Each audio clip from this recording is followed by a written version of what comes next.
सुप्रभात, good morning friends. मेरा नाम डीसी यादव है और आप सभी लोगों का DCIAS इंस्टीट्यूट पे स्वागत है। 4 फरवरी 2023 का करंट अफेयर्स पढ़ेंगे साथियों, सबसे बेहतर और सबसे अलग अंदाज में। हमारे साथ आप नए जुड़ रहे हैं तो प्लीज़ सब्सक्राइब कर लीजिए DCIAS इंस्टीट्यूट को। आज का अपना पहला सवाल है साथियों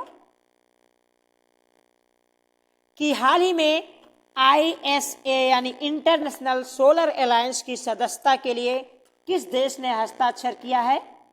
A Sri Lanka, B France, C India या D कांगो गणराज्य। तो मैं आपको बता दूं साथियों कि श्रीलंका इंटरनेशनल सोलर अलायंस का पहले से ही सदस्य है, जबकि फ्रांस और भारत वो देश हैं जिन्होंने इंटरनेशनल सोलर अलायंस का गठन किया था। तो ये संस्थापक देश हैं।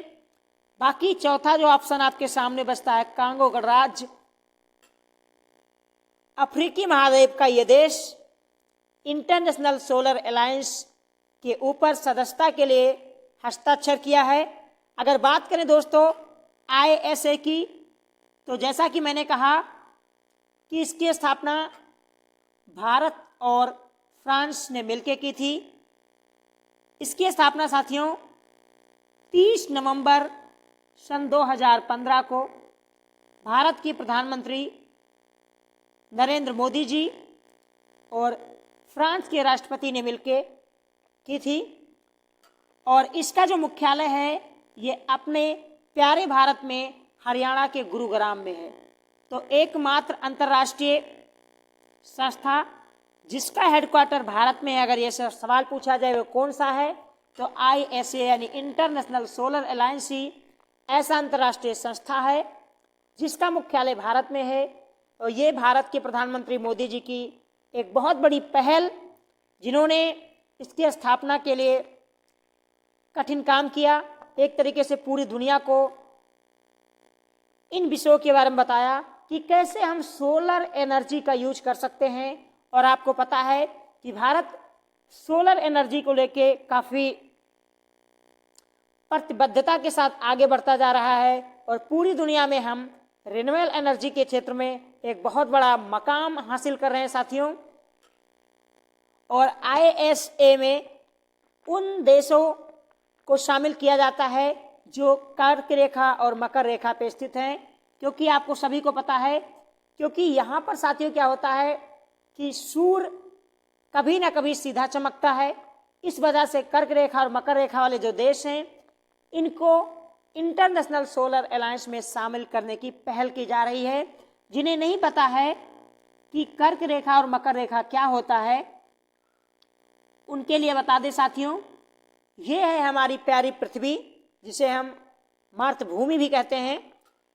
और पृथ्वी के बीचों बीच में एक रेखा काल्पनिक रेखा है, इमेजिनरी लाइन है, जिसे हम 0 डिग्री लाइन यानी भूमध्य रेखा या विषुवत रेखा, और इंग्लिश में इसे हम इक्वेटर लाइन के नाम से जानते हैं। इधर वाला जो क्षेत्र है पूरा इसके उत्तर में, ये पूरा उत्तरी गोलार्ध, और इसके नीचे वाला जितना पूरा क्षेत्र है ये दक्षिणी गोलार्ध। और इस दक्षिणी गोलार्ध में साथियों 23.5 डिग्री साउथ यानी दक्षिणी गोलार्ध में एक काल्पनिक रेखा मानी गई है, दैट इज मकर रेखा। तो अगर आपसे सवाल पूछा जाए कि मकर रेखा उत्तरी गोलार्ध में आएगा या दक्षिणी गोलार्ध में, तो आपका आंसर होगा दक्षिणी गोलार्ध में 23.5 डिग्री पे मकर रेखा है। अब बात कर लेते हैं कर्क रेखा की।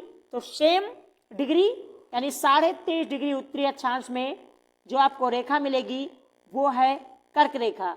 और कर्क रेखा साथियों भारत के 8 राज्यों से होकर गुजरती है। जिन्हें नहीं पता उन्हें बता दें साथियों हम कि ये है अपना प्यारा भारत। आप सभी अपने प्यारे भारत को जानते होंगे। और ये है गुजरात। तो गुजरात और कुछ हिस्सा राजस्थान का लेके हुए मध्य प्रदेश, छत्तीसगढ़, झारखंड से होते हुए पश्चिम बंगाल, मिजोरम, त्रिपुरा और से होते हुए यानी टोटल 8 राज्यों को कवर करता है कर्क रेखा। तो भारत के 8 राज्यों से गुजरता है। तो आप सभी को पता हो गया कि कर्क रेखा क्या है और मकर रेखा क्या है। अब साथियों हम बता दें कि उत्तरी गोलार्ध में यानी कर्क रेखा पर जो सूर्य होता है ये 21 जून को सीधा चमकता है, यानी 21 जून को सीधा चमकता है। इसीलिए भारत के प्रधानमंत्री मोदी जी ने 21 जून को अंतर्राष्ट्रीय योगा दिवस मनाने की पहल की, क्योंकि सूरज एनर्जी का सबसे बड़ा स्रोत है और 21 जून को कर्क रेखा पर सूर्य सीधा चमकता है, इसलिए 21 जून को हम अंतर्राष्ट्रीय योगा डे मनाते हैं। और ये भी भारत की बहुत बड़ी पहल है कि यूनाइटेड नेशन में एक भारत के द्वारा कोई नया शुरुआत किया गया, कोई नए दिवस को दिया गया। हालांकि इससे पहले जो हमारे गांधी जी हैं, उनकी स्मृति जो है, शहीद दिवस जो है, उसको अंतर्राष्ट्रीय शहीद दिवस के रूप में भी मनाया जाता है, उसको पूरी दुनिया ने स्वीकार किया है। और जबकि मकर रेखा की बात करें साथियों, तो मकर रेखा पे 22 दिसंबर को सूर्य सीधा चमकता है। जब 22 दिसंबर को सूर्य सीधा चमकता है मकर रेखा पे, तो आप सभी को पता है कि दक्षिणी गोलार्ध में भीषण गर्मी पड़ती है, जबकि उत्तरी गोलार्ध में सर्दी रहती है। प्रेजेंट टाइम में हमने मकर संक्रांति मनाई, क्योंकि सूर्य जो है वो मकर रेखा के आसपास है और इसलिए हमारे यहाँ क्या हो रही है, सर्दी। तो ये है गर्मी और सर्दी का कारण। अगर आपसे कोई पूछे, 2 सवाल हमेशा पूछा जाता है ज्योग्राफी में कि दिन और रात क्यों होते हैं, तो पृथ्वी के घूर्णन की वजह से। और अगर आपसे बताया जाए कि ऋतुओं में परिवर्तन क्यों हो रहा है, तो पृथ्वी के परिभ्रमण की वजह से ये कारण है। घूर्णन की वजह से दिन और रात होता है। कैसे होता है मैं बता दूं। पृथ्वी गोल है, सभी को पता है। जब आप किसी गोल चीज पे टार्च मारेंगे तो उसके आगे वाले भाग पे हमेशा उजाला और पीछे वाले भाग पे हमेशा अंधेरा होता है। यहाँ पे डार्क रहेगा और यहाँ पे लाइट रहेगा। ओके, तो आगे वाले भाग पे क्या होता है कि जहाँ पे उजाला होता है दैट इज डे, यानी दिन, और जहाँ पे अंधेरा होता है वो होता है रात। अब हम इस सबको पता है कि पृथ्वी अपनी धुरी पे 24 घंटे में एक बार घूम जाती है। तो ये वाला सिरा आगे आ जाता है, यहाँ पे हो जाता है दिन, और ये वाला सिरा पीछे चला जाता है, यहाँ पे हो जाता है रात। अब मैं आशा करता हूँ कि कुछ कॉन्सेप्ट आपके क्लियर हो गए होंगे। तो साथियों, अब बढ़ते अपने अगले सवाल की ओर। अगला सवाल है कि सर्वाधिक जीएसटी कलेक्शन किस राज्य का रहा, उत्तर प्रदेश, केरल, महाराष्ट्र या पंजाब। तो महाराष्ट्र का सर्वाधिक जीएसटी कलेक्शन रहा है साथियों। वित्त मंत्रालय ने यह डाटा जारी किया है। आप सभी को पता है जीएसटी के बारे में। जिन्हें नहीं पता है जीएसटी के बारे में बता दें साथियों कि भारतीय संसद ने 3 अगस्त 2016 को, यानी राज्यसभा ने जीएसटी पास किया। उसके बाद हम पाते हैं कि 6 अगस्त को 2016 में भी लोकसभा के द्वारा जीएसटी का जो बिल होता है उसको पास कर दिया जाता है। और जो ये बिल पास किया गया था साथियों, ये संसद में, या यूँ कहें कि संसद के पटल पे रखा जाने वाला जो बिल था संविधान संशोधन का, वो था 142वां, यानी 122 अमेंडमेंट बिल था, जिसको भारतीय संसद में रखा गया। लेकिन जब ये पारित हुआ तो ये 101वां संविधान संशोधन कहलाया, क्योंकि बहुत सारे बिल संसद में लाए जाते हैं, संविधान संशोधन लाए जाते हैं, लेकिन वो पारित नहीं होता तो उनकी संख्या बढ़ती चली जाती है। ऐसे में आप ये मान सकते हो कि अब तक टोटल 22 ऐसे बिल रहे हैं जो पारित नहीं हो सके हैं संविधान संशोधन से संबंधित। लेकिन 122वां बिल जब पारित हुआ तो ये 101वां संविधान संशोधन बना, क्योंकि पारित होने वाला 101वां था।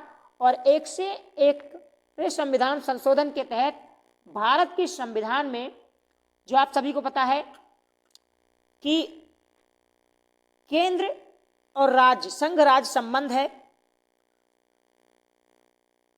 भाग 11 और भाग 12।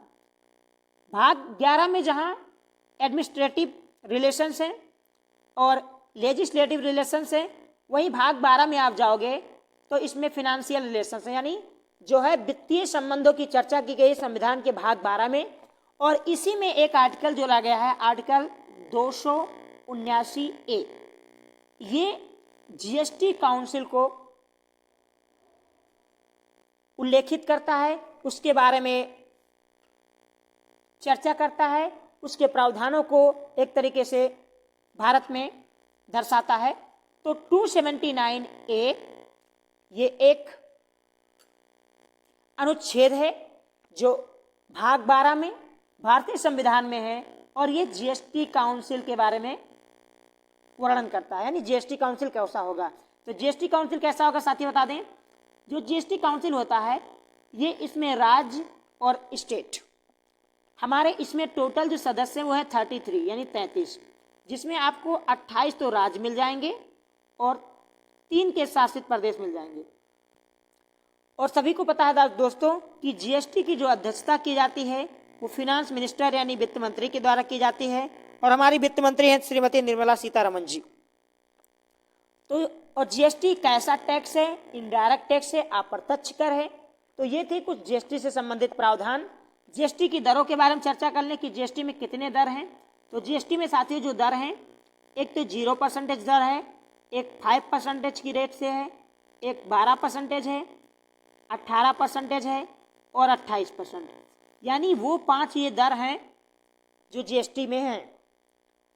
और जीएसटी लागू कब से हुआ, अगर ये सवाल पूछा जाए तो 1 जुलाई सन 2017 को मध्यरात्रि को, जब हमारे राष्ट्रपति प्रणब मुखर्जी साहब जो अब इस दुनिया में नहीं रहे, जिन्हें भारत रत्न से भी सम्मानित किया भारत ने, उनके द्वारा जब सिग्नेचर किया गया तो आधी रात को 1 जुलाई 2017 को पूरे देश में जीएसटी लागू हो गया। अब महाराष्ट्र का कलेक्शन सबसे ज़्यादा, तो थोड़ा महाराष्ट्र के बारे में चर्चा कर लेते हैं। महाराष्ट्र की स्थापना साथियों 1 मई 1960 को हुई।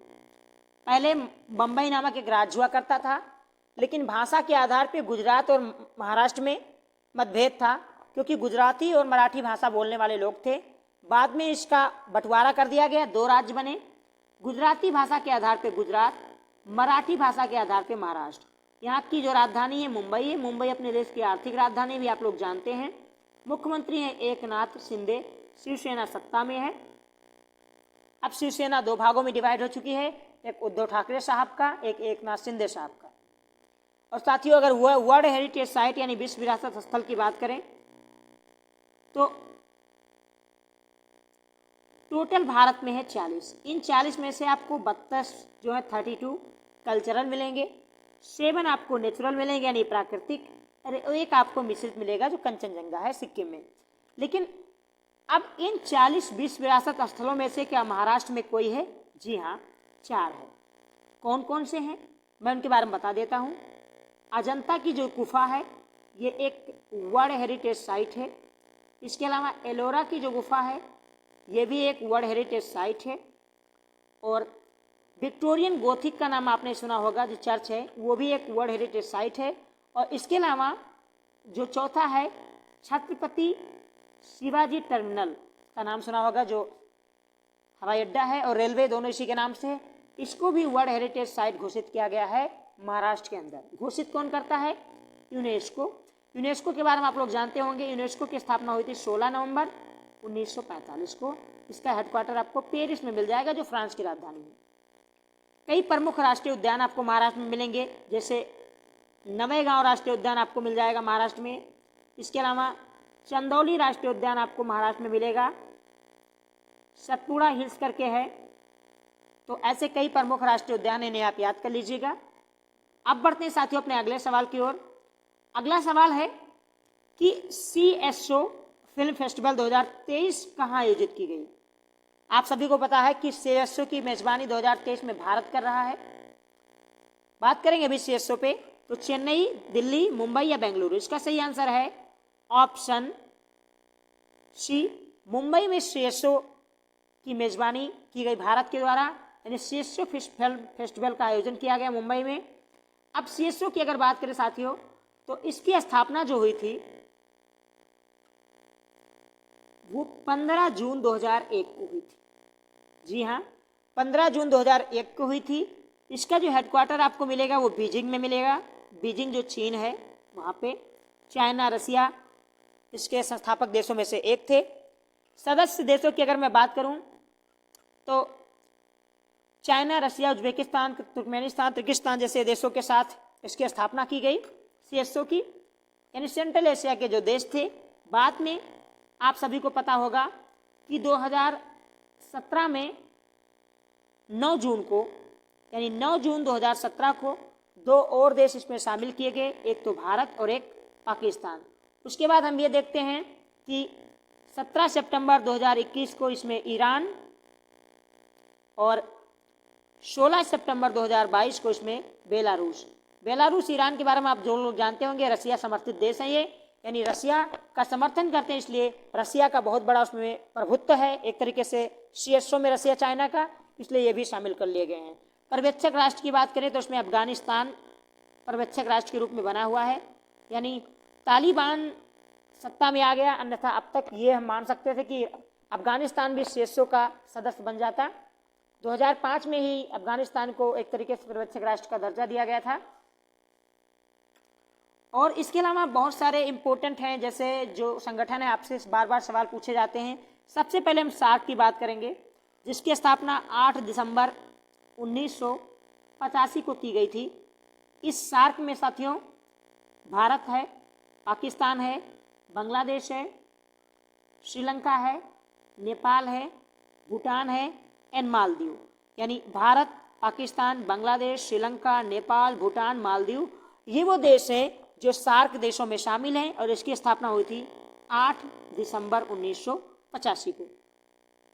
अब साथियों बात कर लें बिम्स्टेक की, क्योंकि सार्क में पाकिस्तान के होने की वजह से भारत अब इसको उतना तवज्जो देना उचित नहीं समझ रहा है, तो भारत अब बिम्स्टेक को ज़्यादा तवज्जो दे रहा है। बिम्स्टेक जो bay of Bengal initiative multi sector करके इसका पूरा नाम है, क्योंकि इसमें भारत, बांग्लादेश, श्रीलंका, थाईलैंड, नेपाल और भूटान, ये वो देश हैं जो बिम्स्टेक में शामिल हैं, यानी इसमें पाकिस्तान नहीं है। और पाकिस्तान नहीं है तो भारत को कहीं ना कहीं ये जो बिम्स्टेक संस्था है इसको ज़्यादा ऊंचाई पर ले जाने की कोशिश करते हैं भारतीय प्रधानमंत्री मोदी जी। और बिम्स्टेक की जो स्थापना हुई थी साथियों, ये सार्क से के बाद हुई। 6 जून 1997 को बिम्स्टेक की स्थापना हुई थी। सदस्य देशों को एक बार दोबारा पढ़ लीजिए आप, भारत, बांग्लादेश, श्रीलंका, थाईलैंड, नेपाल एंड भूटान। अगला दक्षिण भारतीय संगठन है, दक्षिण एशियाई देशों का संगठन है एक, जिसको हम आसियान के नाम से जानते हैं, जिसकी स्थापना 8 अगस्त 1967 को हुई थी। तो ये जितने भी दक्षिण एशिया के देश हैं जो आपको मिलेंगे, जैसे Singapore, Malaysia, Indonesia, Thailand, Vietnam, ये सारे देश इसमें शामिल हैं। भारत इसका सदस्य नहीं है। अब बात करें ब्रिक्स की। ब्रिक्स भारत का संस्थापक सदस्यों में से एक है। 2009 में इसकी स्थापना हुई साथियों। तब इसका नाम था ब्रिक, यानी Brazil, India, Russia and China. Brazil, India, Russia, China, ये 4 देश थे। 2010 में इसमें दक्षिण अफ्रीका शामिल हुआ, तो इसका नाम हो गया ब्रिक्स। और अब हाल ही में आपको पता है कि दक्षिण अफ्रीका में ब्रिक्स का सम्मेलन होगा। और अब G20 की बात कर लेते हैं, जिसकी स्थापना 1999 में हुई थी साथियों। और 2008 की जब आर्थिक मंदी आई तो इसके बाद इसका सम्मेलन होना स्टार्ट हुआ। G20 जो दुनिया के टॉप 20 देश इसमें शामिल हैं। दरअसल इसमें 19 देश शामिल हैं और एक यूरोपियन यूनियन जो संस्था है, तो 19 देश दुनिया के जो टॉप GDP वाले हैं और एक यूरोपियन यूनियन संगठन इसमें शामिल है, टोटल 20। और 1999 में स्थापना हुई थी। 2008 से इसका सम्मेलन हो रहा है। भारत मेजबानी कर रहा है। वसुधैव कुटुंबकम इसका थीम है और कमल के फूल को इन्होंने अपना वो बनाया है, चिन्ह एक तरीके से। अगला सवाल है साथियों कि हाल ही में निम्नलिखित में से किन एयरपोर्ट ने पेपरलेस एंट्री की शुरुआत कर दी है? आप सभी को पता है, दिल्ली, कलकत्ता, पुणे या उपयुक्त सभी। इसका सही आंसर है ऑप्शन डी, उपयुक्त सभी। इन सभी अब एयरपोर्टों ने पेपरलेस एंट्री की शुरुआत कर दी। थोड़ा इसके इतिहास की बात कर लेते हैं। दरअसल सबसे पहले क्या हुआ था साथियों कि दिसंबर 2022 में बेंगलुरु, दिल्ली और वाराणसी, इन 3 मतलब बेंगलोर का और दिल्ली का और बनारस, जो अंतर्राष्ट्रीय हवाई अड्डा था, इसने पेपरलेस की शुरुआत की थी। एक तरीके से पायलट प्रोजेक्ट के तहत लॉन्च किया गया था। अब इसमें कलकत्ता और हैदराबाद जैसे एयरपोर्ट भी शामिल हो गए। तो टोटल एयरपोर्ट की अगर मैं बात करूं तो दिल्ली एयरपोर्ट अंतर्राष्ट्रीय इंदिरा गांधी जो इंटरनेशनल एयरपोर्ट है दिल्ली में, इसके अलावा हैदराबाद का एयरपोर्ट और बनारस का एयरपोर्ट जो लाल बहादुर शास्त्री जी के नाम पे है, पुणे का एयरपोर्ट, बेंगलुरु का एयरपोर्ट। तो इन सारी एयरपोर्टों ने अब पेपरलेस एंट्री को मंजूरी दे दी है। तो भारत एक तरीके से डिजिटल दुनिया की ओर बढ़ता जा रहा है और ये पश्चिमी देशों को एक तरीके से तमाचा है, क्योंकि जिस तरह वो हमको नीचा दिखाने की कोशिश कर रहे थे, आज हम उनसे ऊपर बढ़ने की पूरी भरसक प्रयास, हमारे देश के इंजीनियर्स वैज्ञानिकों को बहुत बहुत सलाम इसके लिए। अगला सवाल है कि मैनुअल रोका किस देश की प्रथम महिला प्रधानमंत्री बनी? इटली, हंगरी, तंजानिया या इक्वेटोरियल गिनी? इसका सही आंसर है ऑप्शन डी, इक्वेटोरियल गिनी देश की प्रथम महिला प्रधानमंत्री बनी है। जो गिनी आपको दक्षिण अफ्रीका अफ्रीका महाद्वीप में मिलेगा। अफ्रीका महाद्वीप का ये देश विषुवत रेखीय गिनी। तो यहाँ पे मैनुअल रोका बोटा इनका पूरा नाम है। ये इस देश की प्रथम महिला प्रधानमंत्री बनी, आप याद रखना। इटली की बात करूं तो इटली की प्रथम महिला राष्ट्रपति बनी थी साथियों, जिनका नाम था जियो जॉर्जिया मेलोनी। जियो जॉर्जिया मेलोनी ये इटली की प्रथम महिला राष्ट्रपति बनी थी। जबकि हंगरी की अगर मैं बात करूं साथियों, तो हंगरी की भी प्रथम महिला राष्ट्रपति बनी थी, इनका नाम था Katalin Novak. Katalin Novak Hungary की प्रथम महिला राष्ट्रपति बनी थी। तंजानिया की अगर बात कर लूं तो सामिया सुलूहु हसन ये भी प्रथम महिला राष्ट्रपति तंजानिया की बनी थी। तो इन देशों की प्रथम महिला राष्ट्रपति बनी थी, जबकि ई गिनी की प्रथम महिला प्रधानमंत्री बनी है। अगला सवाल है कि सुर्खियों में रहा हाइपा बंदरगाह किस देश में है, जिसका अडानी ग्रुप ने अधिग्रहण किया है, यानी अब उसके रख रखाव, उसके कार्यभार का पूरा जिम्मा अडानी ग्रुप को चला जाएगा। अडानी ग्रुप आजकल सुर्खियों में है दोस्तों, क्योंकि एफपीओ पब्लिक ऑन जो ऑफर था इनका, फॉलो पब्लिक ऑन ऑफर था, वो एक तरीके से वापस करने के अडानी ग्रुप ने बात कह दी। इससे उनका शेयर इतना नीचे गिर गया है कि वो दुनिया के तीसरे अमीर व्यक्ति से सीधा गिर के आप 23वें स्थान पे आ रहे हैं, 23 पोजीशन पे आ गए हैं। कहाँ? दुनिया के तीसरे व्यक्ति से। तो बहुत बड़ा लॉस हुआ अडानी ग्रुप को। लेकिन आपको बताना है कि हाइपा बंदरगाह किस देश में है? सऊदी अरब, इजराइल, रूस या सर्बिया? इसका सही आंसर है ऑप्शन बी, इजराइल में है हाइपा बंदरगाह, जिसका अधिग्रहण की जिम्मेदारी उठाई है गौतम अडानी की अडानी ग्रुप ने। अगला सवाल है, एक तरीके से कुछ बंदरगाह हमेशा सुर्खियों में रहते हैं, जैसे कांड्रा बंदरगाह, इसका नाम बदल के पंडित दीनदयाल उपाध्याय बंदरगाह कर दिया गया साथियों। जवाहरलाल नेहरू बंदरगाह जो आपको महाराष्ट्र में मिलेगा। चाबहार बंदरगाह ईरान में है। भारत, अफगानिस्तान, ईरान की मदद से बनाया गया है। हम्बनटोटा श्रीलंका में, जिसको लीज पे ले लिया 99 सालों के लिए श्रीलंका, चाइना ने। अगला सवाल है कि हाल ही में किस बैंक ने आरबीआई के डिजिटल रूपी के पहले चरण की शुरुआत की? तो इसका सही आंसर है कोटक महिंद्रा बैंक। अगला सवाल है साथियों कि पहले फर्स्ट फ्लोटिंग फेस्टिवल का आयोजन कहाँ किया गया? तो इसका सही आंसर है मंदसौर। मंदसौर आपको मिलेगा मध्य प्रदेश में, जहाँ शिवराज साहब की सरकार है, राजधानी है भोपाल। और 9वां सवाल है कि परमिल डे का निधन हो गया, उनका संबंध किस खेल से था? तो इसका सही आंसर है ऑप्शन सी, फुटबॉल से था। और आज का आखिरी सवाल है साथियों कि हाल ही में प्यूमा इंडिया का अन्य अपना ब्रांड एम्बेसडर किसे बनाया है? तो इसका सही आंसर है ऑप्शन सी, भारतीय महिला क्रिकेट की कप्तान हरमनप्रीत कौर को बनाया है। आज के थे ये टॉप 10 सवाल। आशा करता हूँ सभी को पसंद आया। सेशन पसंद आया तो प्लीज़ लाइक कीजिए, अपने दोस्तों के साथ शेयर कीजिए। हमारे साथ नए हैं तो सब्सक्राइब कर लीजिए DCIAS इंस्टीट्यूट को।